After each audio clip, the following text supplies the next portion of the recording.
Ya, Assalamualaikum warahmatullahi wabarakatuh. Kami dari kami ingin mempresentasikan bagaimana semikonduktor memperkokoh geopolitik Taiwan, terutama di Selat Taiwan. Kami ada 4 orang, ada saya sendiri Muhammad Syaugi, ada Valentinus Nugraha, ada Fazli Razjendra Gavanzar, dan juga Muhammad Hafiz Jalbi Rizki. Tujuan presentasi kami itu hanya sebatas menginformasikan bagaimana semikonduktor memperkokoh posisi geopolitik Taiwan, terutama di Selat Taiwan. Untuk latar belakang, kenapa kami memilih judul ini, itu karena Taiwan adalah pemonopol semikonduktor yang membutuhkan kestabilan geopolitik. Dan 3 landasan berpikir yang kami gunakan untuk mengkaji ini adalah: satu, apa itu semikonduktor; dua, geopolitik Taiwan, Selat Taiwan; dan bagaimana semikonduktor memperkokoh posisi geopolitik Taiwan, terutama di Selat Taiwan. Silakan kepada bagian semikonduktor. Baik, saya akan menjelaskan tentang semikonduktor. Nah, jadi semikonduktor ini kita kutip dari Taipei Representatif pada tahun 2024. Semikonduktor adalah fondasi teknologi modern yang juga membantu dalam perkembangan AI, komunikasi 5G, kendaraan, kesehatan, sistem militer, transportasi, dan masih banyak lagi. Secara simpel, semikonduktor itu merupakan chip esensial atau chip yang wajib ada pada semua hal yang membutuhkan listrik di dalamnya. Nah, sini ada kutipan dari Morgan Stanley pada tahun 2024. Ia berbicara bahwa perkembangan termutakhir dalam komputer personal, HP, kendaraan listrik, serta AI juga bergantung pada pengembangan semikonduktor. Ini memberitahu kepada kita bahwa semikonduktor itu memanglah sangat penting, terutama untuk perkembangan termutakhir dalam bidang teknologi. Nah, di sini kita akan berbicara sedikit tentang kelemahan rantai suplai semikonduktor di dunia. Nah, ada 3 hal yang mengekspos kelemahan ini. Yang pertama adalah perang dagang, yang kedua perang teknologi, yang di mana dua perang ini dilakukan oleh Amerika Serikat serta Cina atau Tiongkok, dan hal lainnya itu adalah COVID-19. 3 hal ini, mereka itu mengekspos kelemahan rantai suplai semikonduktor yang hanya terkonsentrasi pada satu wilayah atau satu geografi, yang di mana dalam konteks ini, satu wilayah tersebut adalah Taiwan. Sini ada ilustrasi yang dimana menunjukkan pabrik mobil bernama pabrik mobil Renault yang berhenti beroperasi sementara karena kekurangan chip dan atau kelangkaan chip semikonduktor. Nah, sini ada kutipan menarik dari Morgan Stanley pada tahun 2024, di mana dia menganalogikan bahwa semikonduktor itu mirip dengan minyak mentah. Ia berkata, sama seperti minyak mentah yang menggerakkan ekonomi industri, semikonduktor juga menjadi penggerak ekonomi digital. Ini merupakan analogi yang sangat bagus, di mana memanglah benar, minyak mentah itu dia menggerakkan ekonomi industri. Semikonduktor juga, setelah mengetahui betapa pentingnya itu, bisa diketahui bahwa semikonduktor juga menjadi penggerak ekonomi digital. Nah, untuk selanjutnya saya serahkan kepada teman saya. Baik, selanjutnya kita akan membahas tentang geopolitik Taiwan atau Selat Taiwan.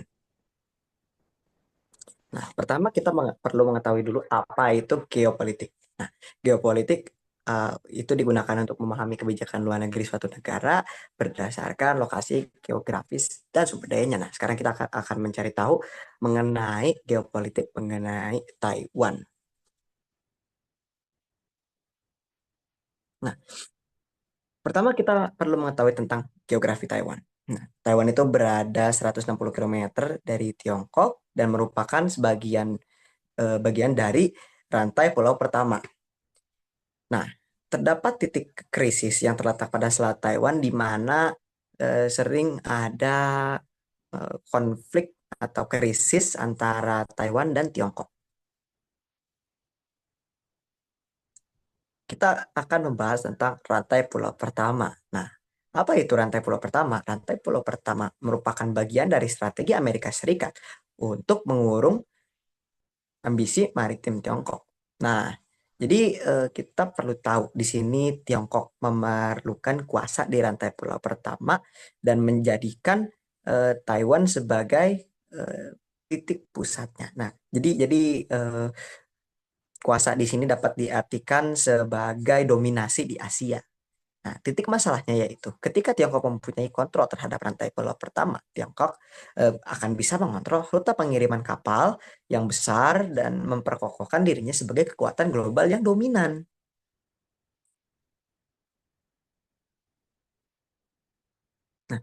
Setelah itu kita akan membahas tentang konflik-konflik yang terjadi di Selat Taiwan. Kita perlu mengetahui bahwa terdapat 4 krisis yang terjadi di Selat Taiwan. Yang pertama terjadi tahun 1954 sampai 1955, di mana pasukan Tiongkok menyerang 3 pulau milik Taiwan. Yang kedua terjadi tahun 1958, yang dilakukan Tiongkok adalah mereka menyerang 2 pulau yang sebelumnya sudah pernah diserang.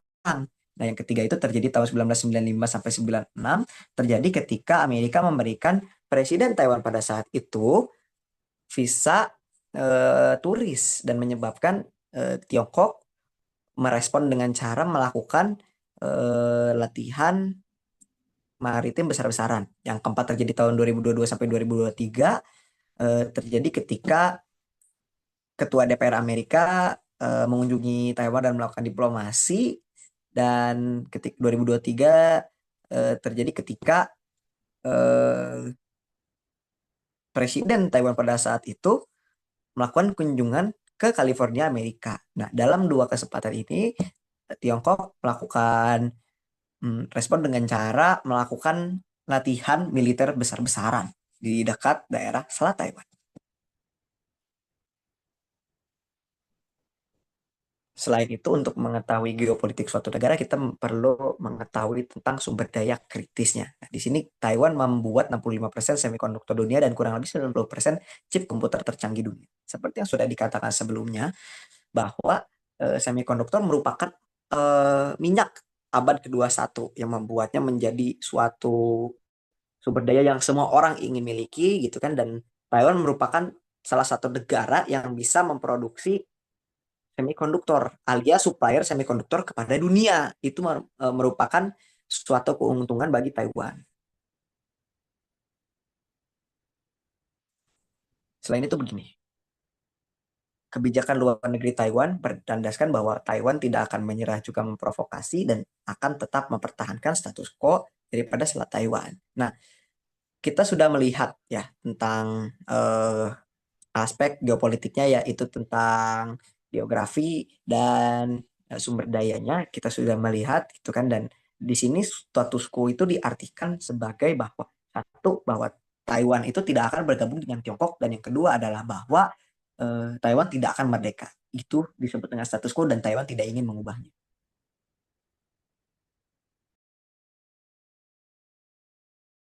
Sekarang kami akan berbicara mengenai bagaimana semikonduktor itu memperkokoh posisi geopolitik Taiwan, terutama di Selat Taiwan ya. Jadi ada istilah pertama yaitu silikon pelindung. Ini istilah yang cukup lama ada, yang kurang lebih arti pada hari ini adalah peran semikonduktor sebagai pelindung Taiwan dari agresi militer atau agresi fisik. Nah, dilansir dari Office of the President, pada tahun 2021, Presiden Tsai Ing-wen, Taiwan, itu dalam satu esainya berkata bahwa industri semikonduktor itu sangatlah signifikan, terutama sebagai silikon pelindung yang menjadikan Taiwan terlindungi dari agresi-agresi yang mungkin terjadi dari Tiongkok. Nah, tapi yang menariknya adalah ada ahli lain, seorang ahli ini berkata, mempunyai opini yang lain, bahwa sebenarnya semikonduktor itu bukan peran yang besar dalam menghalangi Tiongkok menginvasi Taiwan, melainkan hanya peran yang kecil saja. Karena, berkata Matthew Fulco, sang ahli tersebut, bagi Tiongkok, Taiwan itu adalah masalah emosional atau personal dan bukan masalah ekonomi, bukan masalah yang lain-lainnya. Itu kenapa menurut Matthew Fulco, semikonduktor itu berperannya kecil saja bagi Partai Komunis Tiongkok. Akan tetapi, Matthew Fulco tidak mendiskreditkan kepentingan dari pelindung silikon ini. Nah, beliau menyarankan bahwa dibandingkan istilah pelindung silikon, lebih akurat bila dideskripsikan sebagai kartu silikon pemanggil, yang dimana beliau bermaksud untuk sebagai alat diplomasi yang dengannya bisa mengatasi isolasi diplomasi, yang dengan juga membuka kesempatan ekonomi yang baru. Ternyata pendapat ini itu sependapat dengan Presiden Tsai Ing-wen. yang dimana dilansir dari Elizabeth Arieta pada tahun 2024, ketika Tsai Ing-wen berkata bahwa keputusan strategis untuk memajukan industri semikonduktor itu bisa dijadikan sebagai aset diplomasi. Nah, ini menjadikan kita bisa melihat bahwa ternyata opini sang presiden dan sang ahli tidak berbeda mengenai fungsi dari semikonduktor minimal dari perspektif sebagai aset diplomasi. Lalu digunakanlah semikonduktor ini sebagai aset diplomasi yang dilansir oleh Business Times, di mana Taiwan itu membangun tempat baru untuk memanufaktur semikonduktor di beberapa negara seperti Amerika Serikat, Jepang, dan Jerman. Dan melalui semikonduktor ini pula, Amerika Serikat itu dikatakan oleh Harris Templeman dan Seklar Mastro bahwa Amerika Serikat dapat mendemonstrasikan komitmen kepada Taiwan melalui variasi bilateral, bisnis, akademik, dan lain sebagainya.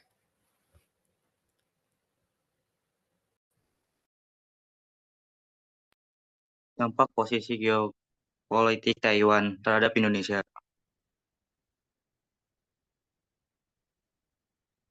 Indonesia dapat membangun kerjasama yang efektif dengan negara-negara ASEAN lainnya. Dampak posisi geopolitik Taiwan terhadap mahasiswa ilmu komunikasi.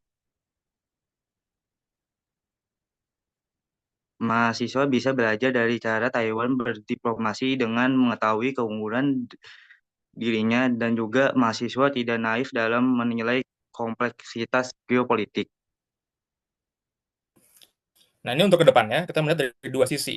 Satu dari sisi invasi, dan satu lagi dari sisi kebergantungan chip pada Taiwan.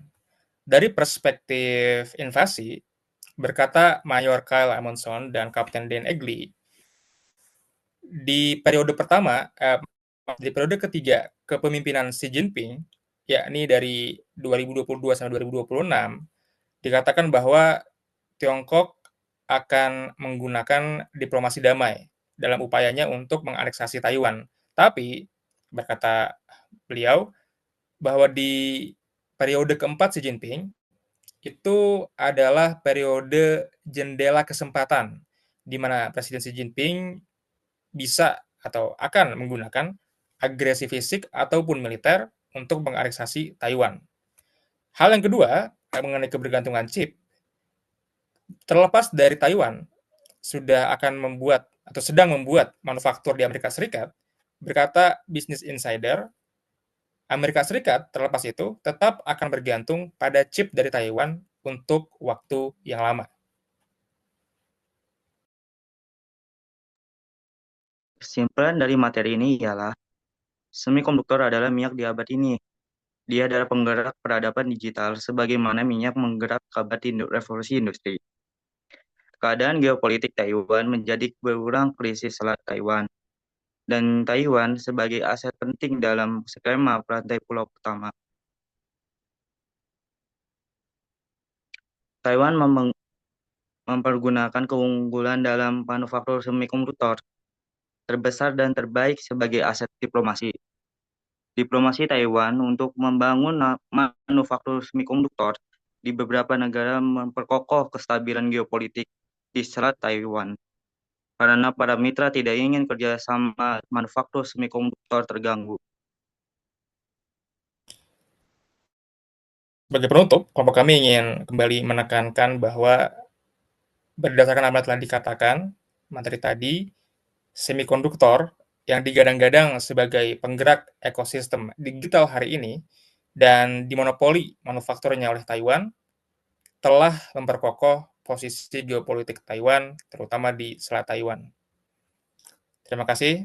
Sekian dari kelompok kami. Ini untuk daftar pustakanya. Kami izin mengucapkan salam penutup. Terima kasih telah memperhatikan. Assalamualaikum warahmatullahi wabarakatuh.